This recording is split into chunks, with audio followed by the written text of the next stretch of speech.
વિદ્યાર્થી મિત્રો, welcome to YouTube channel D solution. આજે તમારા માટે જે લઈને આવ્યા છીએ વેકેશનની બાબત છે. વેકેશનની તારીખ જે સરકાર તરફથી જાહેર કરવામાં આવી છે તેના વિશે આજે વાત કરવાની છે.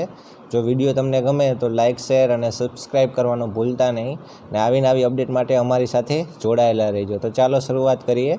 ઉનાળાના વેકેશનની નિયત જે તારીખ જે સરકાર તરફથી મંજૂર કરવામાં આવી છે તેના વિશે સરકારે જણાવેલું છે કે રાજ્યની તમામ પ્રાથમિક અને માધ્યમિક શાળામાં તેમજ ઉચ્ચતર માધ્યમિક શાળા અને તેમજ સરકારી ગ્રાન્ટેડ અને અધ્યાપન મંદિર, બાલ અધ્યાપન મંદિર અને પીટીસી કોલેજમાં જે કોઈ શૈક્ષણિક સત્ર ચાલુ હોય તો હવે તેના માટેની તારીખો હવે રજૂ કરવામાં આવેલી છે.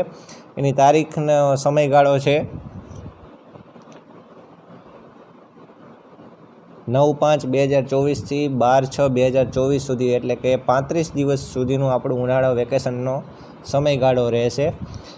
અને તારીખ 13/6/2024થી આપણી શાળાઓ ફરીવાર શરૂઆત થઈ જશે, એટલે કે નવા સત્રનો શરૂઆત થશે.